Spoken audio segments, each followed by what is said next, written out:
자신이 뚱뚱하다고 느낄 때 날씬함을 끌어당길 수 없습니다. 자신이 가난하다고 느낄 때 풍요를 끌어당길 수 없습니다. 당신이라는 존재가, 다시 말해 자신이 느끼는 존재 상태가 모든 끌어당김의 바탕으로 작용합니다. 체중 조절, 즉 다이어트라는 주제에 관해서는 수많은 믿음들이 존재합니다. 그리고 그에 따른 아주 많은 방법들이 시도되었지요. 하지만 그런 방법들을 통해서 다이어트를 시도했던 수많은 사람들 가운데 성공한 상태를 유지하는 경우는 거의 없었습니다. 따라서 그들은 자신들의 체중을 조절한다는 것은 불가능한 일이라는 믿음을 갖게 되었고 결국 그런 일을 그만두게 되었습니다. 우리가 권하는 방법은 자신이 바라는 대로 되어 있는 모습을 마음속에 그려보는 것입니다. 자기 자신을 그런 식으로 보고 있을 때 그런 상태를 끌어당기게 됩니다. 그런 상태를 쉽고도 빠르게 이루게 해줄 그 모든 아이디어와 환경과 이벤트 같은 것들이 당신을 찾아올 것입니다. 그때 당신은 마음속에서 그려왔던 모습을 실제로 자기 자신에게서 보기 시작할 것입니다. 자신이 뚱뚱하다고 느낄 때 날씬함을 끌어당길 수 없습니다. 따라서 나는 뚱뚱해 라는 말 대신, 그렇게 생각하는 대신 나는 날씬해지고 싶어, 나는 날씬해지기를 원해 라고 말하는 것이 좋습니다. 당신이라는 존재가, 다시 말해 자신이 느끼는 존재 상태가 모든 끌어당김의 바탕으로 작용합니다. 그것이 바로 좋아지는 것은 더 좋아지고 나빠지는 것은 더 나빠지는 이유입니다. 어떤 것이 매우 부정적으로 느껴질 때 그 즉시 고심하며 해결하려 하지는 마십시오. 당신의 부정적인 느낌이 그것을 더 악화시킬 뿐이기 때문입니다. 자신의 느낌이 더 나아지기 전까지는 그것을 생각하지 마십시오. 기분 좋은 느낌이 찾아들 때 긍정적인 새로운 관점에서 그 해결을 시도해 보시기 바랍니다. 사람들은 음식을 원합니다. 하지만 음식은 자신을 뚱뚱하게 만든다고 믿습니다.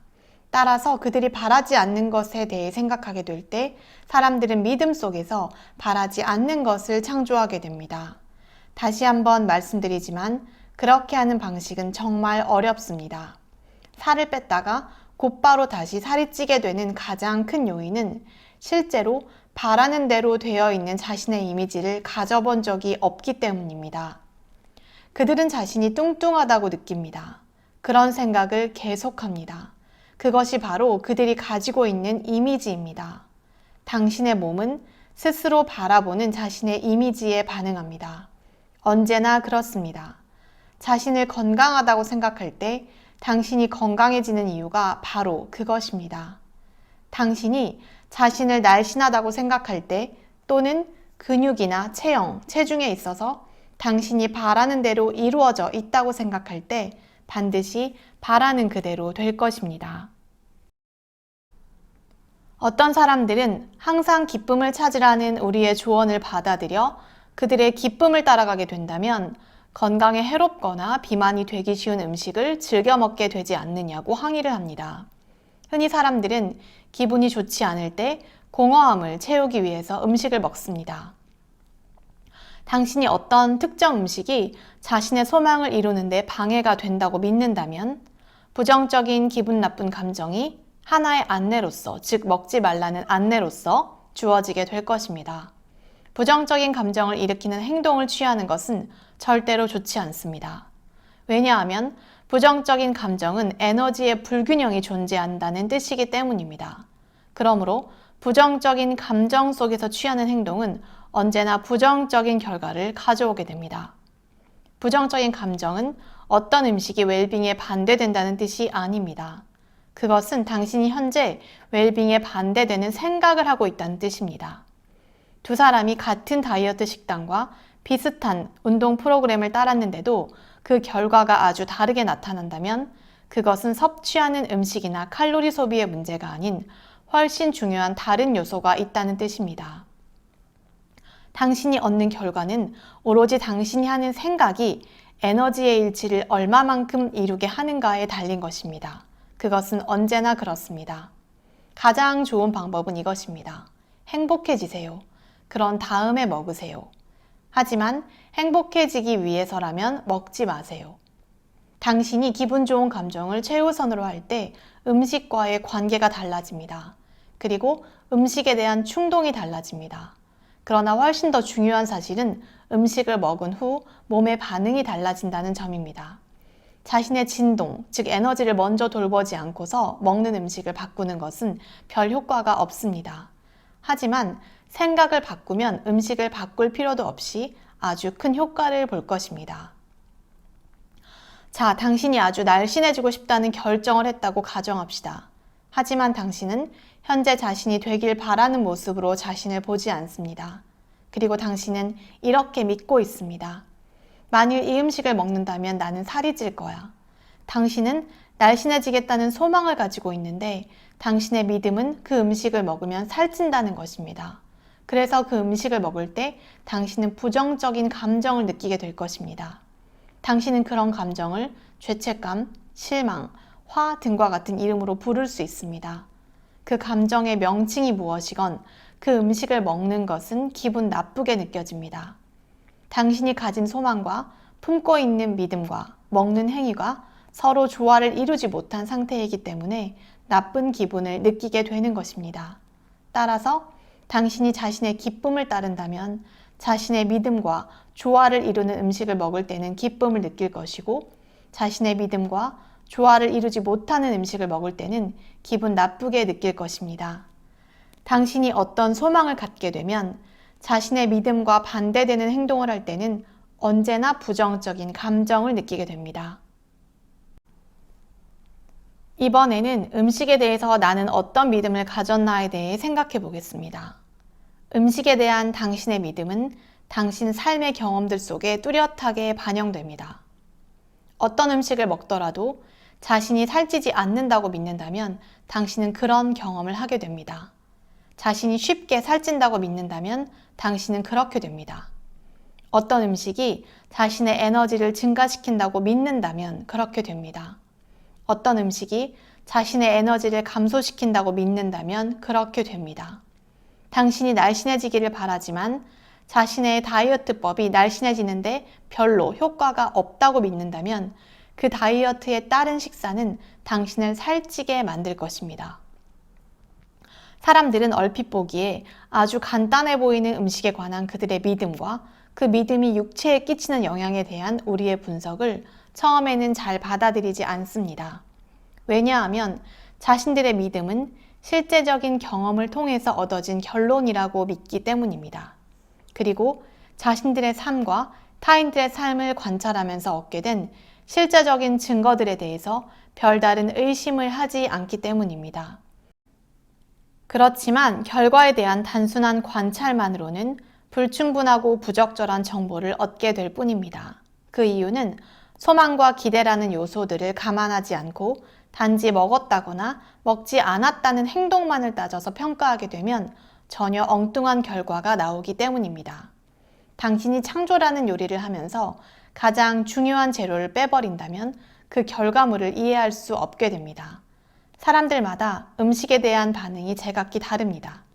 음식이 저마다 일정한 결과를 가져다 주지 않기 때문입니다. 그러나 생각은 항상 일정한 결과를 가져다 줍니다. 음식을 먹었을 때 차이를 가져오는 것은 음식에 대한 당신의 생각입니다. 나의 몸에 대한 타인들의 의견은 중요하지 않다. 질문: 나에게 중요한 다른 사람이 내 뱃살을 가리키며 열심히 노력해서 살을 좀 빼면 보기 좋겠다고 말했습니다. 그래서 나는 운동을 더 많이 하고 먹는 것도 더 줄이고 대신에 샐러드를 많이 먹었습니다. 그녀는 내게 다른 누구보다도 중요한 사람이었기 때문에 그녀의 말대로 진심으로 열심히 했지만 뱃살은 오히려 더 늘었습니다. 대답: 당신이 알았으면 하는 가장 중요한 것은 다른 사람이라는 단어를 사용할 때는 언제나 중요하지 않다는 표현을 쓰라는 것입니다. 물론 당신의 인생 속에 있는 사람들이 중요하다는 것을 우리는 잘 알고 있습니다.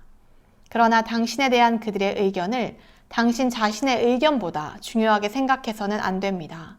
그리고 어느 때건 당신이 다른 사람의 영향으로 인해 기분 나쁘게 하는 것에 초점을 맞추게 되었다면 당신은 부정적인 영향을 받게 된 것입니다.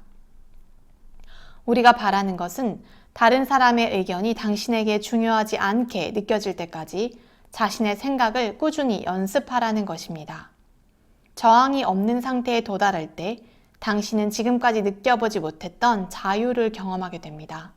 그것은 당신이 습관적으로 일으키는 생각을 내면 존재의 생각에 일치시키는 데 성공했다는 뜻입니다.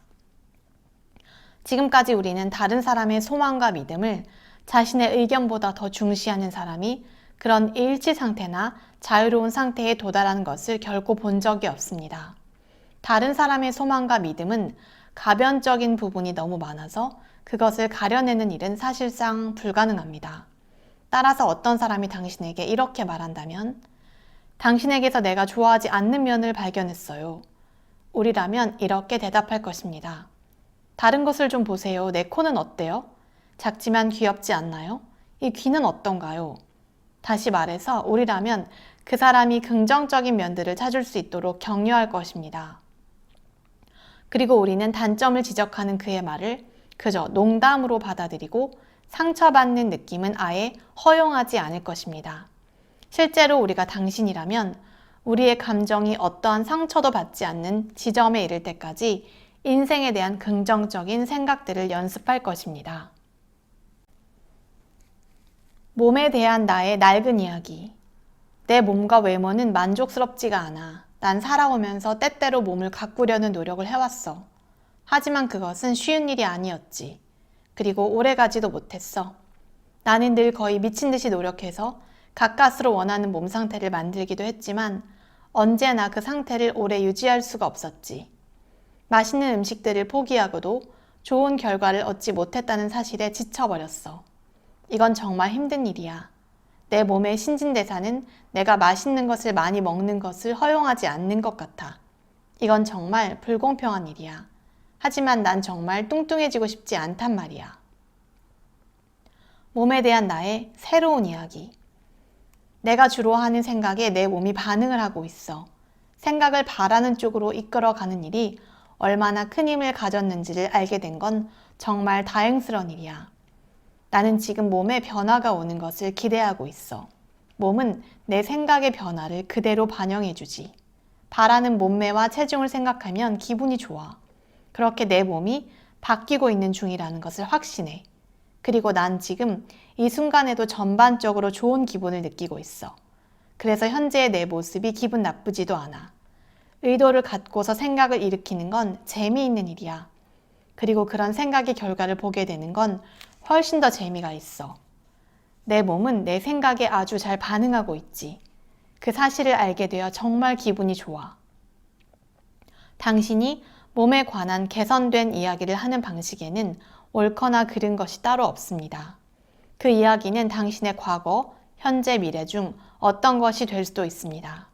중요한 것은 오로지 더 기분 좋고 더 나은 이야기를 하겠다는 의도를 갖는 일입니다. 날마다 하루에도 여러 차례 기분 좋은 짧은 이야기를 수시로 해가게 되면 당신의 끌어당김 자력이 바뀌게 됩니다. 당신이 하고 있는 이야기가 당신 인생의 토대라는 사실을 반드시 기억하세요.